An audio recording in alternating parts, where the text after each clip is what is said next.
ಕುರ್ಚಿ ಕದನದ ಮಧ್ಯೆ ಇಂದು ಸಿಎಂ ಸಿದ್ದರಾಮಯ್ಯ ಹುಬ್ಬಳ್ಳಿ ಪ್ರವಾಸವನ್ನ ಕೈಗೊಂಡಿದ್ದಾರೆ. ಪರಿಷತ್ನ ಸಭಾಪತಿ ಬಸವರಾಜ ಹೊರಟ್ಟಿ ರಾಜಕೀಯ ಪ್ರವೇಶಿಸಿ 40 ವರ್ಷ ಪೂರ್ಣಗೊಂಡ ಹಿನ್ನೆಲೆಯಲ್ಲಿ ಅಭಿನಂದನಾ ಸಮಾರಂಭದಲ್ಲಿ ಭಾಗಿಯಾಗಲಿದ್ದಾರೆ. ಹುಬ್ಬಳ್ಳಿ ಪ್ರವಾಸದ ಬಳಿಕ ಬೆಂಗಳೂರಿಗೆ ಬರುತ್ತಿರುವಂತಹ ಸಿಎಂ ರಾತ್ರಿ ಇಲ್ಲೇ ವಾಸ್ತವ್ಯ ಹೂಡಿದ್ದಾರೆ. ನಾಳೆ ಬೆಳಗ್ಗೆ 10 ಗಂಟೆಗೆ ದೆಹಲಿಗೆ ತೆರಳಲಿದ್ದಾರೆ. ಕಾಂಗ್ರೆಸ್ನಲ್ಲಿ ಡಿನ್ನರ್ ಬ್ರೇಕ್ಫಾಸ್ಟ್ ಮೀಟಿಂಗ್ಗಳು ಭಾರಿ ಸದ್ದು ಮಾಡ್ತಾ ಇವೆ. ಈ ಮಧ್ಯೆ ಇವತ್ತು ಡಿಸಿಎಂ ಡಿಕೆಶಿ ದೆಹಲಿಗೆ ಪ್ರಯಾಣ ಬೆಳೆಸಲಿದ್ದಾರೆ. ನಾಳೆ ಸಿಎಂ ಹೋಗ್ತಿದ್ದಾರೆ. ನಾಳೆ ರಾಮಲೀಲಾ ಮೈದಾನದಲ್ಲಿ ಮತಗಳ್ಳತನ ವಿರುದ್ಧ ಕಾಂಗ್ರೆಸ್ ಸೇರಿದಂತೆ ವಿಪಕ್ಷಗಳಿಂದ ಬೃಹತ್ ಪ್ರತಿಭಟನೆ ನಡೆಯುತ್ತೆ. ಈ ಹೋರಾಟದಲ್ಲಿ ಸಿಎಂ ಮತ್ತು ಡಿಸಿಎಂ ಭಾಗಿಯಾಗ್ತಾರೆ. ಕೆಲ ಸಚಿವರು ಶಾಸಕರನ್ನ ಕರ್ಕೊಂಡು ದೆಹಲಿಗೆ ಡಿಕೆ ಶಿವಕುಮಾರ್ ತೆರಳುತ್ತಾರೆ. ಸಿಎಂ ಜೊತೆಗೆ KJ George, Byrathi Suresh, Zameer Ahmed, doctor H C Mahadevappa ಸೇರಿದಂತೆ ಹಲವರು ಸಚಿವರು ಹೋಗ್ತಿದ್ದಾರೆ.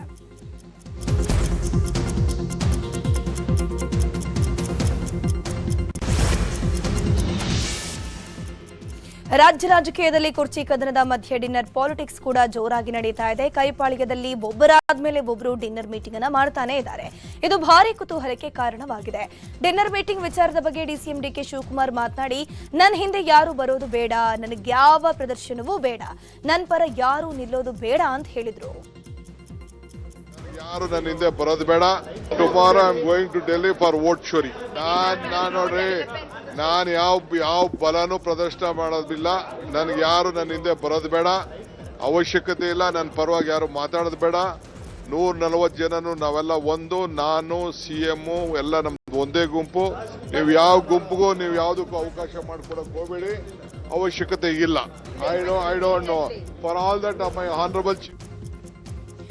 ಇನ್ನು ಇದೇ ವಿಷಯವಾಗಿ ಕೈ ನಾಯಕರು ರಿಯಾಕ್ಷನ್ ಕೊಟ್ಟಿದ್ದಾರೆ. ಬೆಳಗಾವಿಯಲ್ಲಿ ಮಾತನಾಡಿದ ಸಚಿವ ಸತೀಶ್ ಜಾರಕಿಹೊಳಿ, ದಿನನಿತ್ಯ ಪಾರ್ಟಿ ನಡೆಯುತ್ತೆ, ಶಾಸಕರ ಗುಂಪಾಗಿ ಸೇರ್ತಾರೆ, ಒಟ್ಟಾಗಿ ಊಟ ಮಾಡ್ತಾರೆ ಅಂತ ಹೇಳಿದ್ದಾರೆ. ಸಚಿವ ದಿನೇಶ್ ಗುಂಡೂರಾವ್ ಕೂಡ ಈ ಬಗ್ಗೆ ಮಾತನಾಡಿದ್ದಾರೆ. ಅದಕ್ಕೂ ಇದಕ್ಕೆ ಸಮಯ ದಿವಸ ಪಾರ್ಟಿ ನಡೀತೇವ. ದಿವಸ ಅವ್ರವ್ರ ಗ್ರೂಪ್ನವರು ಒಂದೊಂದು ಕಡೆಯಲ್ಲಿ ಸೇರ್ತಾರೆ, ಊಟ ಮಾಡ್ತಾರೆ. ಎಲ್ಲ ಕಡೆ ದಿವಸ ನಡೀತಾರೆ. ಅದು ಒಂದು 3-4 ಕಡೆ ಯಾರು ದಿವಸ ಶಾಸಕರು ಸೇರ್ತಾರೆ. ರಾಜಕೀಯ ಚರ್ಚೆ ಪ್ರಶ್ನೆ ಇಲ್ಲ. ಅವ್ರವ್ರ ಗ್ರೂಪ್ನವರು ಊಟ ಮಾಡ್ತಾರೆ. ಇಲ್ಲ, ನಮ್ಗೇನಾದ್ರು ಅದ್ರ ಬಗ್ಗೆ ಐಡಿಯಾ ಇಲ್ಲ. ದೊಡ್ಡನವ್ರೇನೋ ಕರೆದಂತ ಕೇಳಿದ್ವಿ. ಅದಕ್ಕೂ ಇದಾಗ ಡಿನ್ನರ್ ನಾನು ಹೋಗ್ತಾ ಇದ್ದೆ ಡಿನ್ನರ್ಗೆ. ಎಲ್ರಿಗೂ ಕರೆದಿದ್ದಾರೆ. ನನಗೆ ಅದೆಲ್ಲ ಗೊತ್ತಿಲ್ಲ. ನಾನು ಡಿನ್ನರ್ಗೆ ಹೋಗಿಲ್ಲ. ನಾನು ಕ್ಯಾಬಿನೆಟ್ ಸ್ವಲ್ಪ ಲೇಟ್ ಆಯಿತು. ಇಲ್ಲ, ಎಲ್ರಿಗೂ ಕರೆದಿದ್ರು. ಎಲ್ಲರಿಗೂ ಮೆಸೇಜ್ ಕೊಟ್ಟಿದ್ರು. ಅದೇ ಕೆಲವ್ರಿಗೆ ಹೋಗಾಯ್ತು, ಕೆಲವ್ರಿಗೆ ಹೋಗಾಗ ಜಾಸ್ತಿ ಚಳಿ ಇರ್ತದೆ, ಕೆಲವ್ರಿಗೆ ಚಳಿ ಆಗೋದಿಲ್ಲ. ಡಿನ್ನರ್ ಸಂಕ್ರಾಂತಿ ಅಲ್ಲ, ಅಧಿವೇಶನ ಮುಗಿದ ಕೂಡಲೇ ಡಿಕೆಶಿ ಸಿಎಂ ಆಗ್ತಾರೆ ಅಂತ ಬೆಳಗಾವಿಯಲ್ಲಿ ಡಿಕೆಶಿ ಆಪ್ತ ಇಕ್ಬಾಲ್ ಹುಸೇನ್ ಹೇಳಿದ್ದಾರೆ. ಡಿಕೆಶಿ ಹಣೆಯಲ್ಲಿ ಬರ್ದಿದೆ, ಶಿವಕುಮಾರ್ ಸಿಎಂ ಆಗಬೇಕು, ಆಗ್ತಾರೆ, ಫಲಕ್ಕೆ ತಕ್ಕ ಪ್ರತಿಫಲ ಸಿಕ್ಕೇ ಸಿಗುತ್ತೆ ಅಂತ ಹೇಳಿದ್ರು.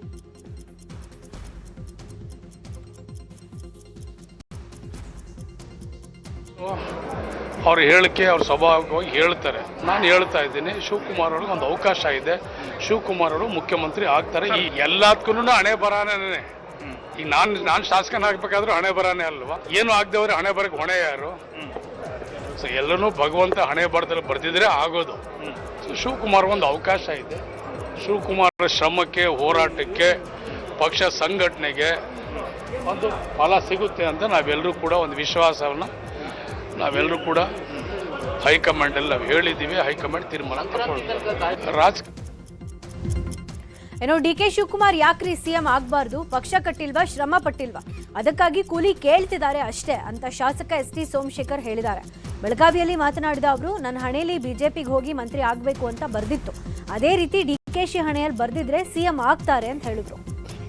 ಕಾಂಗ್ರೆಸ್ ಅಲ್ಲೇ ದುಡಿದಿದ್ದಾರೆ, ಶ್ರಮ ಹಾಕಿದ್ದಾರೆ, ಹೋರಾಟ ಮಾಡಿದ್ದಾರೆ, ಪಕ್ಷ ಕಟ್ಟಿದ್ದಾರೆ. ಯಾಕೆ ಬಿಜೆಪಿಗೆ ಯಾಕೆ ಹೋಗಿ ಮಂತ್ರಿ ಆಗ್ತಾರೆ ಅವರು? ಯಾವುದು ಕೂಲಿ ಯಾಕೆ ಸಿಕ್ಕೋದಿಲ್ಲ? ಕೂಲಿ ಯಾರು ಕೊಡೋದಿಲ್ಲ ಅಂತ ಹೇಳ್ತಕ್ಕಂಥವ್ರು ಯಾರಿದ್ದಾರೆ? ಕಷ್ಟಪಟ್ಟಿಲ್ವಾ? ಇಡೀ ರಾಜ್ಯ ಸುತ್ತಾಡಿಲ್ವಾ? ಇನ್ನು ಸಚಿವ ಜಮೀರ್ ಕೂಡ ನಾಯಕತ್ವ ಬದಲಾವಣೆ ವಿಚಾರವಾಗಿ ಮಾತನಾಡಿದ್ದು, ಹೈಕಮಾಂಡ್ ನಿರ್ಧಾರವೇ ಅಂತಿಮ, ಪಕ್ಷ ಹಾಕಿದ ಗೆರೆ ನಾನು ದಾಟೋದಿಲ್ಲ. ಶಿವಕುಮಾರ್ ಈಗಲೇ ಆಗ್ತಾರಾ, 2028ಕ್ಕೆ ಸಿಎಂ ಆಗ್ತಾರಾ, ಅದು ಹೈಕಮಾಂಡ್ ನಿರ್ಧಾರ ಮಾಡುತ್ತೆ ಅಂತ ಹೇಳಿದ್ದಾರೆ.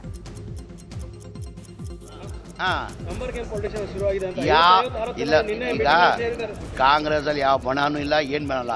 ಕಾಂಗ್ರೆಸ್ ಅಲ್ಲಿ ಇದ್ದವರು 140 ಜನನು ಹೈಕಮಾಂಡ್ ಕಾಂಗ್ರೆಸ್ ಬಣ. DCM ಅವರು ನಿನ್ನೆ ನನ್ನ ಕರೆದಿದ್ರು. ನಾನು, ಕಂಬಳಿ ಗಣೇಶು, ನಾಗೇಂದ್ರ, ವೈದ್ಯ, ಶಿವಗಂಗಾ ಅವರು, ಆಸಿಫ್ ಸೇಠ್ ಅವರು ನಿನ್ನೆ ಎಲ್ಲೋ ನಮ್ಮ ಸ್ನೇಹಿತರ ಮನೆಗೆ ಊಟಕ್ಕೆ ಹೋಗ್ಬಿಟ್ಟಿದ್ರು. ಆ ಕಾರಣಕ್ಕೆ ಹೋಗೋಕ್ಕಾಗಲ್ಲ. DCM ನಮ್ಮನ್ನೆಲ್ಲ ಇನ್ವೈಟ್ ಮಾಡಿದ್ದಾರೆ. DK ಶಿವಕುಮಾರ್. ಕಾಂಗ್ರೆಸ್ನಲ್ಲಿ ಯತೀಂದ್ರ ಹೇಳಿಕೆಗೆ ಸಿಎಂ ಆಪ್ತರೇ ಆಕ್ಷೇಪ ವ್ಯಕ್ತಪಡಿಸಿದ್ದಾರೆ. ಹೀಗಾಗಿ ಇದರ ಬಗ್ಗೆ ಸಿಎಂ ಸಿದ್ದರಾಮಯ್ಯ ಕೂಡ ಯತೀಂದ್ರ ಜೊತೆ ಚರ್ಚೆ ನಡೆಸಿದ್ರು. ನಿನ್ನೆ ಎಂಎಲ್ಸಿ ಯತೀಂದ್ರ ಫುಲ್ ಸೈಲೆಂಟ್ ಆಗಿದ್ರು. ಮಾಧ್ಯಮಗಳು ಕೇಳಿದ ಪ್ರಶ್ನೆಗೆ ಯತೀಂದ್ರ ಮಾತನಾಡಕ್ಕೆ ಏನೂ ಇಲ್ಲ ಅಂತ ಹೇಳಿ ಹೋದ್ರು.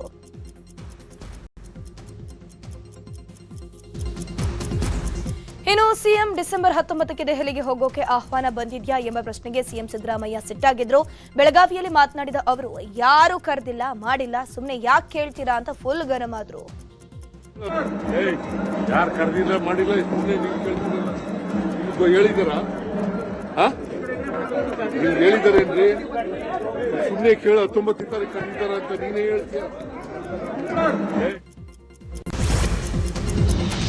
ಡಿಕೆಶಿ ಡಿನ್ನರ್ ಮೀಟಿಂಗ್ ವಿಚಾರದ ಬಗ್ಗೆ ಬಿಜೆಪಿ ರಾಜ್ಯಾಧ್ಯಕ್ಷ ವಿಜಯೇಂದ್ರ ಪ್ರತಿಕ್ರಿಯೆ ಕೊಟ್ಟಿದ್ದಾರೆ. ಬೆಳಗಾವಿ ಅಧಿವೇಶನಕ್ಕೂ ಮುನ್ನ ಕುರ್ಚಿ ಕಿತ್ತಾಟ ಸರಿ ಮಾಡ್ಕೊಂಡು ಬನ್ನಿ ಅಂತ ಹೇಳಿದ್ದೆ. ಆದರೆ ಕುರ್ಚಿ ಆಂತರಿಕ ವಿಚಾರ ಆಗಿಲ್ಲ, ಇದು ರಾಜ್ಯದ ವಿಚಾರ ಆಗೋಗಿದೆ. ಸರ್ಕಾರ ಕುರ್ಚಿ ಕಿತ್ತಾಟದಿಂದ ರೈತರು ಬೀದಿಗೆ ಬರುವಂತಾಗಿದೆ. ಈ ಸರ್ಕಾರದಿಂದ ಭರವಸೆ ಈಡೇರ್ತಾ ಇಲ್ಲ, ನಾಡಿನ ಜನ ಬೇಸತ್ ಹೋಗಿದ್ದಾರೆ ಅಂತ ಕಿಡಿಕಾರಿದ್ರು. ಇನ್ನು ಇದೇ ವಿಚಾರವಾಗಿ ಛಲವಾದಿ ನಾರಾಯಣ ಸ್ವಾಮಿ, ಸಿಟಿ ರವಿ ಕೂಡ ಪ್ರತಿಕ್ರಿಯೆ ಕೊಟ್ಟಿದ್ದಾರೆ. ಮುಖ್ಯಮಂತ್ರಿ ಕುರ್ಚಿಯನ್ನ ಯಾರೇ ಬಿಡ್ಕೊಡ್ಬೇಕು, ನೀವೇ ಹಿಡ್ಕೋಬೇಕು, ಇದೆಲ್ಲವೂ ಕೂಡ ಇತ್ಯರ್ಥ ಮಾಡ್ಕೊಂಡು ಬನ್ನಿ ಅನ್ನೋ ಮಾತನ್ನ ನಾವು ಹೇಳಿದ್ವಿ. ಕಾಂಗ್ರೆಸ್ ಪಕ್ಷದವ್ರು ಹೇಳಿದ್ರು ಇದು ನಮ್ಮ ಆಂತರಿಕ ವಿಚಾರ ಅಂತೇಳಿ. ಮುಖ್ಯಮಂತ್ರಿಯ ವಿಚಾರ ಇದು ಆಂತರಿಕ, ಕಾಂಗ್ರೆಸ್ ಪಕ್ಷದ ಆಂತರಿಕ ವಿಚಾರ ಅಲ್ಲ, ರಾಜ್ಯಕ್ಕೆ ಸಂಬಂಧಪಟ್ಟಿರ್ತಕ್ಕಂಥದ್ದು. ಈಗಾಗಲೇ ರಾಜ್ಯದ ಜನ ಬೇಸತ್ತಿದ್ದಾರೆ. ಕಳೆದ 5-6 ತಿಂಗಳುಗಳಿಂದ ಮುಖ್ಯಮಂತ್ರಿ ಇವತ್ತು ಹೇಳಿದ್ದಾರೆ, ನಾಳೆ ಹೇಳಿದ್ದಾರೆ, ಇವರಾಗ್ತಾರೆ, ಅವರಾಗ್ತಾರೆ. Breakfast meeting, lunch meeting, dinner meeting, ರಾಜ್ಯದ ಜನ ಬೇಸತ್ತೋಗಿದ್ದಾರೆ. ಇಂಥ ಲಜ್ಜೆಗೆಟ್ಟ ವರ್ತನೆಯಿಂದನೇ ಇವತ್ತು ರೈತರು ಬೀದಿಗೆ ಬಂದಿರುವಂತದ್ದು.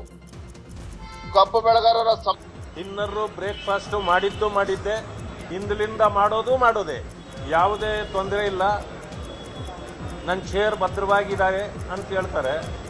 ಆ ಕಡೆಯಿಂದ 2 ಗುಂಪುಗಳ ಹೋರಾಟ ಮಾತ್ರ ನಿಂತೇ ಇಲ್ಲ. ಇವರ ಈ ಕಾದಾಟ ಹೋರಾಟದಲ್ಲಿ ಜನರ ಸಮಸ್ಯೆಗಳು ಹೆಚ್ಚಾಗ್ತಾ ಇದೆ, ಯಾವುದೇ ಸಮಸ್ಯೆಗಳಿಗೆ ಪರಿಹಾರ ಸಿಗ್ತಾ ಇಲ್ಲ. ಇದನ್ನು ನಾವು ರಾಜಕಾರಣಿಗಳು ಸುಮ್ಮನೆ ಊಟ ಹಾಕ್ತಾರೆ ಅಂತ ಅನ್ಕೊಂಬೇಡ್ರಿ. ಊಟ ಹಾಕೋದಕ್ಕೆ ಏನಾದ್ರು ಮಹತ್ವದ ಕಾರಣ ಇದೆ. ನಿನ್ನೆ ಸುನೀಲ್ ಕುಮಾರ್ ಹೇಳಿದ್ರಲ್ಲ, ಕಾಣುವ ಕುರ್ಚಿಗೆ ಹಂಬಲಿಸಿದೆ ಮನ, ಕೂರಬಲ್ಲೇನೆ ಒಂದು ದಿನ ಅಂತ ಹೇಳಿದ್ರಲ್ವಾ. ಹಾಗೆ ಅವರು ಕುರ್ಚಿ ಉಳಿಸ್ಕೊಳ್ಳೋಕ್ಕೆ ಊಟ ಹಾಕ್ತಾರೆ, ಇವರು ಕುರ್ಚಿ ಗಳಿಸ್ಕೊಳ್ಳೋಕ್ಕೆ ಊಟ ಹಾಕ್ತಾರೆ. ಊಟ ಅಂತೂ MLAಗಳಿಗೆ ಸಿಗ್ತಾ ಇದೆಯಲ್ವಾ, ಎಲ್ಲ MLAಗಳಿಗೆ ಊಟ ಹಾಕ್ಸಿಲ್ಲ. ಕಾಂಗ್ರೆಸ್ನವರಿಗೆ ಒಂಥರ ಮಜಾ, ಆ ಕಡೆಗೆ ಹೋದ್ರೂ ಉಂಟು, ಈ ಕಡೆಗೆ ಹೋದ್ರೂ ಉಂಟು. ನನ್ನನ್ನು ಉಚ್ಚಾಟನೆ ಮಾಡಿದ ಸಂದರ್ಭದಲ್ಲಿ ಡಿಸಿಎಂ ಡಿಕೆ ಶಿವಕುಮಾರ್ ಅವರನ್ನ ಬಿಜೆಪಿಗೆ ಸೆಳೆಯುವ ಪ್ರಯತ್ನ ನಡೆದಿತ್ತು ಅಂತ ಶಾಸಕ ಯತ್ನಾಳ್ ಹೊಸ ಬಾಂಬ್ ಅನ್ನು ಹಾಕಿದ್ದಾರೆ.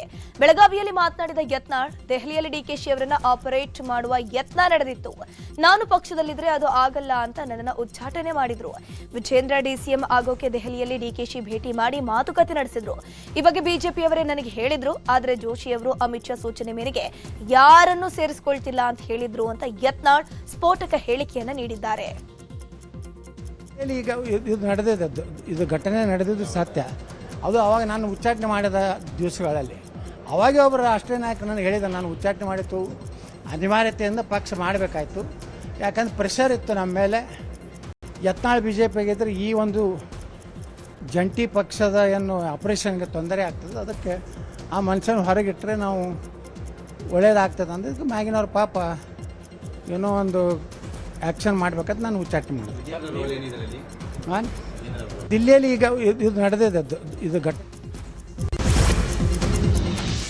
ಪರಿಶಿಷ್ಟರ ಕಲ್ಯಾಣಕ್ಕೆ ಮೀಸಲಿಟ್ಟ ಹಣವನ್ನು ಗ್ಯಾರಂಟಿಗೆ ಬಳಕೆ ಮಾಡಲಾಗ್ತಾ ಇದೆ ಅನ್ನುವ ಆರೋಪ ಕೇಳಿ ಬರ್ತಾ ಇತ್ತು. ಆದ್ರೀಗ ಪರಿಷತ್ ಕಲಾಪದಲ್ಲೇ ಸಚಿವ HC ಮಹದೇವಪ್ಪ ಇದರ ಬಗ್ಗೆ ವಿವರಣೆ ಕೊಟ್ಟಿದ್ದಾರೆ. ಗ್ಯಾರಂಟಿ ಯೋಜನೆಗಳಿಗೆ SC, SP ಹಾಗೂ TSP ಹಣ ಬಳಸಲಾಗ್ತಾ ಇದೆ. ಪರಿಶಿಷ್ಟರ ಹಣ ಸುಮಾರು 37,000 ಕೋಟಿ ಬಳಕೆ ಮಾಡಲಾಗಿದೆ ಅಂತ ಮಾಹಿತಿ ನೀಡಿದ್ದಾರೆ.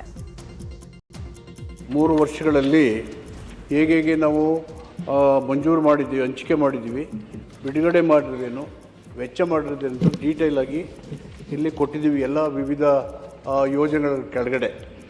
ಹೀಗಾಗಿ ಇದು ನಾನ್ ಲ್ಯಾಪ್ಸಬಲ್ ಗ್ರ್ಯಾಂಟ್, ಇದು ಖರ್ಚಾಗಿಲ್ಲ, ಉಳಿದೋಯ್ತು ಆ ಪ್ರಶ್ನೆ ಬರೋದಿಲ್ಲ. Act very specific.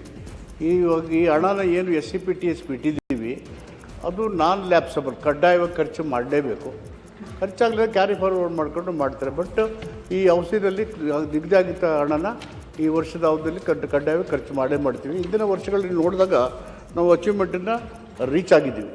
ಹೀಗಾಗಿ ಇದು ಖರ್ಚಾಗೋದೇ ಇಲ್ಲ, ಉಳಿದೇ ಹೋಯ್ತು ಅನ್ನೋ ಪ್ರಶ್ನೆ ಬರೋದೇ ಇಲ್ಲ. ನಾವು ಎಲ್ಲ ಅವ್ರು ಕೇಳಿದಂಥ ಎಲ್ಲ ಬಗ್ಗೆ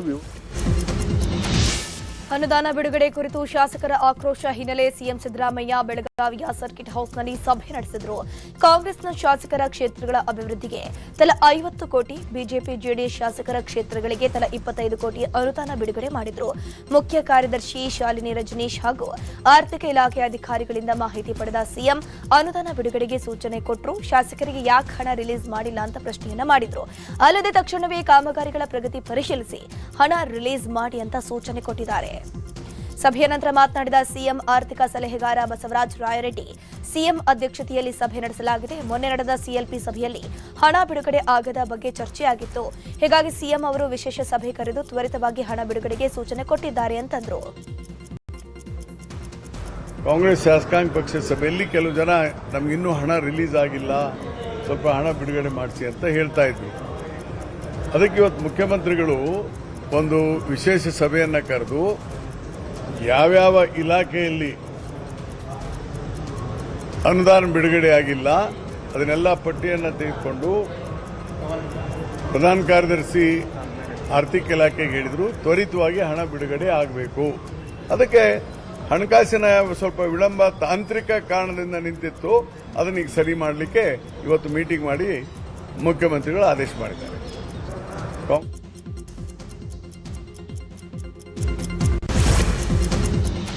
ಹೊಸ ವರ್ಷಕ್ಕೆ ದಿನಗಣನೆ ಹಿನ್ನೆಲೆ ನಗರದಲ್ಲಿ ಪೊಲೀಸರು ಈಗಿನಿಂದಲೇ ಹೈ ಅಲರ್ಟ್ ಆಗಿದ್ದಾರೆ. ಪಬ್, ರೆಸ್ಟೋರೆಂಟ್ ಜೊತೆಗೆ ನಗರದಲ್ಲಿರುವ ಪಿಜಿಗಳ ಮೇಲೂ ಪೊಲೀಸರು ನಿಗಾ ಇಟ್ಟಿದ್ದಾರೆ. ನಗರದಲ್ಲಿ ಎಲ್ಲಾ ಪುರುಷ ಹಾಗೂ ಮಹಿಳಾ ಪಿಜಿಗಳಿಗೆ ಮಾರ್ಗಸೂಚಿ ಹೊರಡಿಸಲು ಮುಂದಾಗಿದ್ದಾರೆ.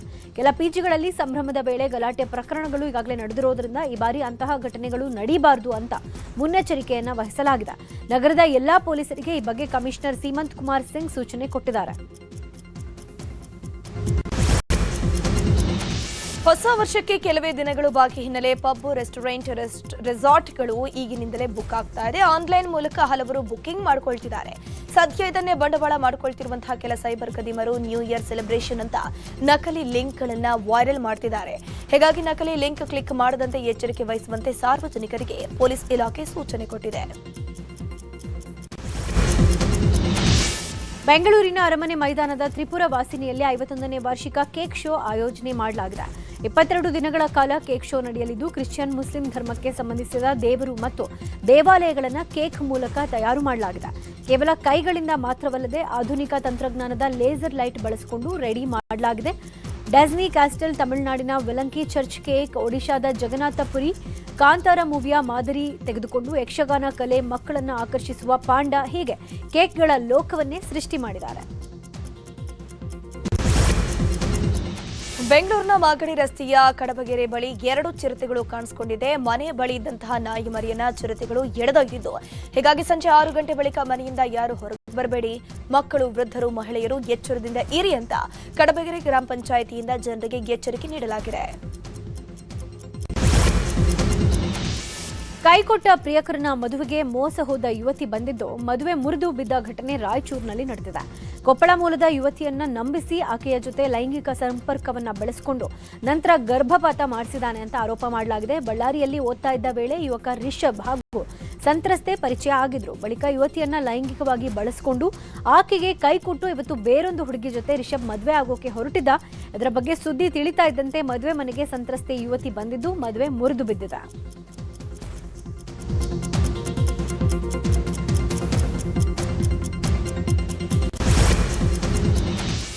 ರಾಜ್ಯ ಹೆದ್ದಾರಿಯಲ್ಲಿ ಪುಂಡರು ಡೆಡ್ಲಿ ವೇಲಿಂಗ್ ಮಾಡಿರುವ ಘಟನೆ ಕೋಲಾರ ಜಿಲ್ಲೆಯ ಶ್ರೀನಿವಾಸಪುರ ತಾಲೂಕಿನ ಯದರೂರು ಬಳಿ ಸಂಭವಿಸಿದೆ. ಶ್ರೀನಿವಾಸಪುರ ಮೊಳಬಾಗಿಲು ಮಾರ್ಗದ ರಸ್ತೆಯಲ್ಲಿ ಕುಡಿದ ಅಮಲ್ನಲ್ಲಿ 3 ಬೈಕ್ಗಳಲ್ಲಿ ವೇಲಿಂಗ್ ಮಾಡ್ತಾ ಮೋಜು ಮಸ್ತಿಯನ್ನ ಮಾಡಿದ್ದಾರೆ.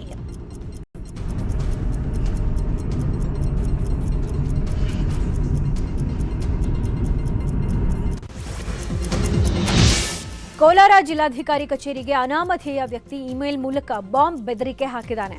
ಬಾಂಬ್ ಬೆದರಿಕೆಯ ಇಮೇಲ್ ಬರ್ತಿದ್ದಂತೆ ಕೋಲಾರ ಗ್ರಾಮಾಂತರ ಠಾಣಾ ಪೊಲೀಸರು ಜಿಲ್ಲಾಧಿಕಾರಿ ಕಚೇರಿಯಲ್ಲಿ ಬಾಂಬ್ ನಿಷ್ಕ್ರಿಯ ದಳ ಹಾಗೂ ಶ್ವಾನ ದಳದಿಂದ ತಪಾಸಣೆ ಮಾಡಿಸಿದ್ದಾರೆ.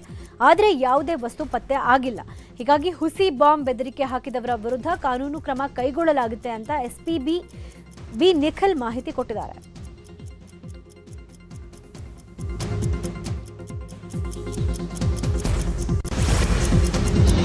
ಇನ್ನು ಚಾಮರಾಜನಗರ ಜಿಲ್ಲೆ ಹನೂರು ತಾಲೂಕಿನ ವಡ್ಡರದೊಡ್ಡಿಯ ಜಮೀನೊಂದರಲ್ಲಿ ಅಕ್ರಮವಾಗಿ ಗಾಂಜಾ ಬೆಳೆಯಲಾಗಿತ್ತು. ಜಮೀನಿನ ಮೇಲೆ ದಾಳಿ ನಡೆಸಿದ ಪೊಲೀಸರು 10 ಕೆಜಿ ಗಾಂಜಾ ಗಿಡವನ್ನು ವಶಪಡಿಸಿಕೊಂಡಿದ್ದು ನಾಗರಾಜು ಎಂಬಾತನನ್ನ ಅರೆಸ್ಟ್ ಮಾಡಿದ್ದಾರೆ.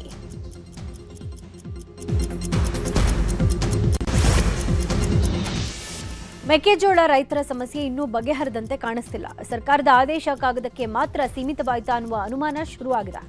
ಗದಗ ಜಿಲ್ಲೆಯ ಮುಂಡರಗಿ ತಾಲೂಕಿನಲ್ಲಿ ಖರೀದಿ ಕೇಂದ್ರ ಇನ್ನೂ ಆರಂಭ ಆಗಿಲ್ಲ. ಆದೇಶವಾದರೂ ಖರೀದಿ ಕೇಂದ್ರ ತೆರೆದಿಲ್ಲ. ಹೀಗಾಗಿ ಕ್ವಿಂಟಾಲ್ಗೆ 600ರಿಂದ 700 ರೂಪಾಯಿ ನಷ್ಟದಲ್ಲಿ ರೈತರು ದಲ್ಲಾಳಿಗಳಿಗೆ ಮಾರಾಟ ಮಾಡ್ತಿದ್ದು ಸರ್ಕಾರದ ವಿರುದ್ಧ ರೈತರು ಆಕ್ರೋಶ ಹೊರಹಾಕಿದ್ದಾರೆ. ಎಷ್ಟಾಯ್ತು? 1 ಎಕರೆಗೆ 20 ಕ್ವಿಂಟಲ್ 100 ಕ್ವಿಂಟಲ್ ಆಯ್ತು. ಸರ್ಕಾರ ಘೋಷಣೆ ಮಾಡಬೇಕಾಯ್ತು 100 ಕ್ವಿಂಟಲ್ ಘೋಷಣೆ ಮಾಡಬೇಕಾಯ್ತು. ಆದರೆ 20 ಕ್ವಿಂಟಲ್ ಘೋಷಣೆ ಮಾಡಿತ್ತು ಲಾಸ್ಟ್ 2ನೇ ಟೈಮ್ನಾಗ. ಅದನ್ನು ಕೂಡ ಕೈ ಬಿಟ್ಟು ಲಾಸ್ಟ್ ಇನ್ನು ಬೆಳಗಾವಿ ದೇಶದಿಂದ ನಮ್ಮ ರೈತರ ಬಗ್ಗೆ ಮಾನ ಮರೆದಿರಲ್ಲ, ನಮ್ಗೆ ಅಲ್ಲಿ ರೈತರು ದಿವಾಳಿ ಎತ್ತಾರೆ ಅಂತ ಹೇಳಿ 50 ಕ್ವಿಂಟಲ್ ಅಂತ ಘೋಷಣೆ ಮಾಡಿತ್ತು. ಆದರೆ ಇವತ್ತಿಗೂ ಕೂಡ ಒಂದು ಅರ್ಜಿ ತೊಗೊಂಡಿಲ್ಲ ಸರ್. ಸ್ಟಾರ್ಟಿಂಗ್ ನಮ್ಮ ಮುಂಡ್ರಿ ತಾಲೂಕಿನಲ್ಲಿ 250 ಅರ್ಜಿ, 450 ಅರ್ಜಿ, ಲಕ್ಷ್ಮೇಶ್ವರ 800 ಚಿಲ್ಲರೆ, ಗದಿನಾಗ ಅಕ್ರಮವಾಗಿ ಆನೆ ದಂತ ಸಂಗ್ರಹಿಸಿದ್ದ 4 ಪೊಲೀಸರು ಅರೆಸ್ಟ್ ಮಾಡಿದ್ದಾರೆ. ಖಚಿತ ಮಾಹಿತಿ ಮೇರೆಗೆ ದಾಳಿ ನಡೆಸಿದ ಚಾಮರಾಜನಗರದ ಕೊಳ್ಳೇಗಾಲ ವನ್ಯಜೀವಿ ವಲಯದ ಅಧಿಕಾರಿಗಳು 4 ಬಂಧಿಸಿ 1 ಜೊತೆ ಆನೆ ದಂತವನ್ನು ವಶಪಡಿಸಿಕೊಂಡಿದ್ದಾರೆ. ವಿದ್ಯುತ್ ಶಾರ್ಟ್ ಸರ್ಕ್ಯೂಟ್ನಿಂದಾಗಿ ಕಬ್ಬಿನ ಗದ್ದೆ ಹೊತ್ತಿ ಉರಿದಿರುವ ಘಟನೆ ಯಾದಗಿರಿ ಜಿಲ್ಲೆಯ ಸುರಪುರ ತಾಲೂಕಿನ ಕೆಂಭಾವಿಯಲ್ಲಿ ನಡೆದಿದೆ. ಕಟಾವಿಗೆ ಬಂದಿದ್ದ 8 ಎಕರೆ ಕಬ್ಬು ಬೆಂಕಿಗೆ ಆಹುತಿಯಾಗಿದೆ. ಲಕ್ಷಾಂತರ ಮೌಲ್ಯದ ಕಬ್ಬಿನ ಬೆಳೆ ಕಳ್ಕೊಂಡು ರೈತರು ಕಂಗಾಲಾಗಿದ್ದಾರೆ. ಸದ್ಯ ಸ್ಥಳಕ್ಕೆ ಬಂದ ಅಗ್ನಿಶಾಮಕ ತಂಡ ಹರಸಾಹಸ ಪಟ್ಟು ಬೆಂಕಿ ನಂದಿಸಿದ್ದಾರೆ.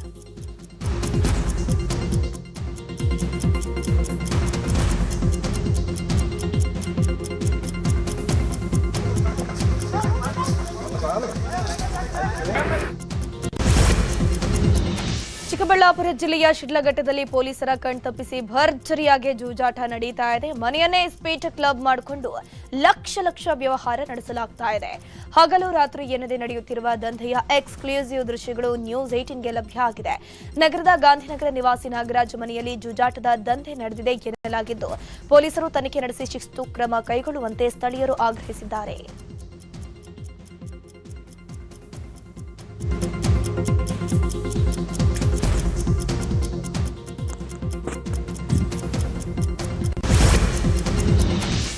ಕೋಲಾರ ನಗರವನ್ನ ಸ್ವಚ್ಛ ನಗರಿ ಮಾಡೋಕೆ ಪಣ ತೊಟ್ಟಿರುವ ಜಿಲ್ಲಾಧಿಕಾರಿ ಡಾಕ್ಟರ್ ಎಂ ರವಿ ಇವತ್ತು ದಿಢೀರನೆ ಕೋಲಾರ ನಗರದ ಪ್ರಮುಖ ಸರ್ಕಲ್ಗಳಿಗೆ ಭೇಟಿ ನೀಡಿ ಪರಿಶೀಲನೆ ನಡೆಸಿದ್ದಾರೆ. ನಗರದಲ್ಲಿ ಟ್ರಾಫಿಕ್ ನಿರ್ವಹಣೆ, ಒನ್ ವೇ ಮಾರ್ಗ ಹಾಗೂ ಫುಟ್ಪಾತ್ ಒತ್ತುವರಿಯನ್ನ ಪರಿಶೀಲನೆ ನಡೆಸಿದ್ದಾರೆ. ಈ ವೇಳೆ ನಗರಸಭೆ ಅಧಿಕಾರಿಗಳಿಗೆ ಎಲ್ಲೆಂದರಲ್ಲಿ ಕಸ ಸುರಿದ್ರೆ ದಂಡ ವಿಧಿಸಿ ಅಂತ ಸೂಚನೆ ಕೊಟ್ಟಿದ್ದಾರೆ.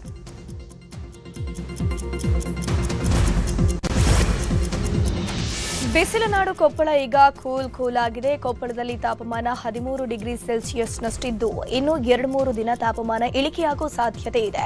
ಈ ವರ್ಷದಲ್ಲಿ ಇದೇ ಮೊದಲ ಬಾರಿಗೆ ಇಷ್ಟು ಕಡಿಮೆ ತಾಪಮಾನ ದಾಖಲಾಗಿದ್ದು ಚಳಿಯ ವಾತಾವರಣದಿಂದ ರಕ್ಷಿಸಿಕೊಳ್ಳುವಂತೆ ಸಾರ್ವಜನಿಕರಿಗೆ ಹವಾಮಾನ ಇಲಾಖೆ ಸೂಚನೆ ಕೊಟ್ಟಿದೆ.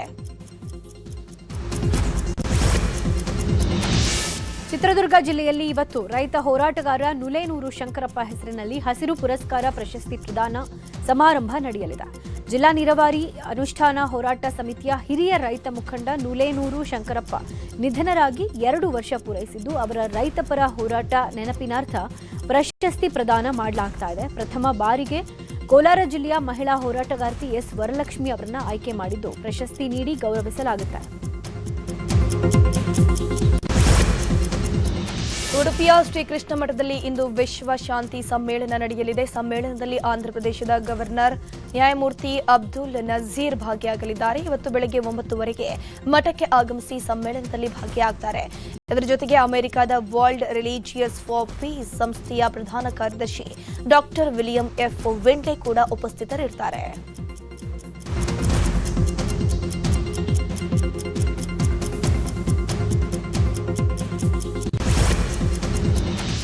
ಹಲವು ವರ್ಷಗಳಿಂದ ನೀರಿಗಾಗಿ ಪರದಾಡ್ತಿದ್ದ ಜನರಿಗೆ ಕೊನೆಗೂ ನೀರಿನ ಭಾಗ್ಯ ಸಿಕ್ಕಿದೆ. ಬೀದರ್ ತಾಲೂಕಿನ ಇಸ್ಲಾಂಪುರ ತಾಂಡಾದಲ್ಲಿದ್ದ ನೀರಿನ ಸಮಸ್ಯೆ ಕುರಿತು ನ್ಯೂಸ್ 18 ವರದಿ ಬಿತ್ತರ ಮಾಡಿತ್ತು. ಸದ್ಯ ವರದಿಯ ಬೆನ್ನಲ್ಲೇ ತಾಂಡಾಗೆ ಭೇಟಿ ನೀಡಿದ ಅಧಿಕಾರಿಗಳು ಮೋಟಾರ್ ಸರಿಪಡಿಸಿ ಒಂದೇ ದಿನದಲ್ಲಿ ತಾಂಡಾ ಜನರಿಗೆ ನೀರನ್ನ ಪೂರೈಕೆ ಮಾಡಿದ್ದಾರೆ. ಅಲ್ಲದೆ ಕುಡಿಯುವ ನೀರಿನ ತೊಂದರೆ ಆಗದಂತೆ ಪಿಡಿಒಗೆ ಖಡಕ್ ಸೂಚನೆ ಕೊಟ್ಟಿದ್ದಾರೆ. ಇದೇ ವೇಳೆ ಶುದ್ಧ ಕುಡಿಯುವ ನೀರಿನ ಘಟಕ ಸ್ಥಾಪಿಸುವಂತೆ ತಾಂಡಾ ಜನ ಬೇಡಿಕೆ ಇಟ್ಟಿದ್ದು, ಶಾಶ್ವತ ಪರಿಹಾರದ ಭರವಸೆಯನ್ನ ತಾಲೂಕು ಪಂಚಾಯಿತಿ ಎಡಿ ಸಂಜಯ್ ಕುಮಾರ್ ಕೊಟ್ಟಿದ್ದಾರೆ. ಗಮನಕ್ಕೆ ಬಂದಾಗ ನಾವು ಬರ್ತೀವಿ. ಈಗ ನಮ್ಮ ಗಮನಕ್ಕೆ ಬಂದ ತಕ್ಷಣ ನಾವು ಬಂದಿದ್ದೀವಿ. ಅದು ಮೋಟರ್ ಸ್ವಲ್ಪ ಪ್ರಾಬ್ಲಮ್ ಇತ್ತಂತ ಅದನ್ನು 2 ವರ್ಷದಿಂದ ಏನೋ ಬಂದಿತ್ತಂತ ಹೇಳ್ತಾ ಇದ್ದಾರೆ. ಬಟ್ ಇವಾಗ 1.5 ತಿಂಗಳಿಂದ ಪಿಡಿಒ ಬಂದು ಮಾಡಿದ್ದಾರೆ ಅಂತ ಹೇಳ್ತಾ ಇದ್ದಾರೆ. ಇವಾಗ ನಾನು ನೋಡಿದ್ದೀನಿ ನೀರು ಬರ್ತಾ ಇದೆ, ಬಳಸೋದು ಬೋರ್ವೆಲ್ಲು ಚಾಲು ಇದೆ, ನೀರು ಬರ್ತಾ ಇದೆ. ಸೊ ಸ್ವಲ್ಪ ಕುಡಿಯೋ ನೀರಿಗೆ ಪ್ರಾಬ್ಲಮ್ ಇದೆ, ಬರ್ತಾ ಇದೆ. ಬಟ್ ಪ್ರೆಷರ್ ಆಗಿ ನೀರು ಬರ್ತಾ ಇಲ್ಲ. ಅವರು ಕೆಳಗಡೆಯಿಂದ ತಗ್ಗು ಮಾಡಿ ತಗೋಬೇಕು. ಅದರಿಂದ ಸ್ವಲ್ಪ ನೀರ್ ಮೇಲೆ ಏನು ಸ್ವಲ್ಪ ಆ ಕಡೆ ನಾಲಿಯಿಂದ ನೀರು ಅದು ಮಿಕ್ಸ್ ಆಗಿ ಆರೋಗ್ಯದ ಮೇಲೆ ಪರಿಣಾಮ ಬೀರುತ್ತೆ. ಸೊ ಈಗ ಇನ್ಸ್ಟ್ರಕ್ಷನ್ ಕೊಟ್ಟಿದ್ದೀನಿ. ಸೊ ಇವತ್ತು ನಾಳೆ ಕ್ಲಿಯರ್ ಮಾಡ್ತಾರೆ. ಸೊ ನನಗೆ ಹೋಗ್ತಿದೆ ಪಿ ಡಿ ಅವರಿಗೆ ಇನ್ಸ್ಟ್ರಕ್ಷನ್ ಕೊಟ್ಟಿದ್ದೀನಿ. ಮತ್ತೆ ಜನರಿಂದ ನಾವು ಫೀಡ್ಬ್ಯಾಕ್ ತಗೋತೀವಿ. ಇದು ಬಗೆಹರಲಿಲ್ಲ ಅಂದರೆ ನಾವು ಯಾವ ಪ್ರಕಾರ ನಾವು ಶಿಸ್ತು ಕ್ರಮ ಜರುಗಿಸಬೇಕು ನಮ್ಮ ಮೇಲಾಧಿಕಾರಿಗಳು ವರದಿ ಮಾಡ್ತೀವಿ. ಅವರು ಶಿಸ್ತು ಕ್ರಮ. ಸಚಿವ ಜಮೀರ್ ಅಹಮದ್ ಪುತ್ರ ಜೈದ್ ಖಾನ್ ಹಾಗೂ ನಟಿ ಮಲೈಕಾ ನಡೆಸಿರುವಂತಹ ಕಲ್ಟ್ ಸಿನಿಮಾದ ಪ್ರಮೋಷನ್ ಧಾರವಾಡದಲ್ಲಿ ಮಾಡಲಾಗಿದೆ. ನಗರದ ಕೆಸಿಡಿ ಮೈದಾನದಲ್ಲಿ ಈ ಕಾರ್ಯಕ್ರಮ ನಡೆದಿದ್ದು ಭಾರಿ ಸಂಖ್ಯೆಯಲ್ಲಿ ಅಭಿಮಾನಿಗಳು ಆಗಮಿಸಿದ್ರು. ಜೊತೆಗೆ ಆಲೋಕೆ ಅಲೋಕ್ರಿಂದ ಸಂಗೀತ ಕಾರ್ಯಕ್ರಮ ಏರ್ಪಡಿಸಲಾಗಿತ್ತು. ಕಾರ್ಯಕ್ರಮದ ಉದ್ಘಾಟನೆಯಲ್ಲಿ ದಯಮಾಡಿ ಸೌಂಡ್ ಬಾಕ್ಸ್ ಮೇಲೆ LED ಮೇಲೆ ನಿಂತ ಕಾರ್ಯಕ್ರಮದ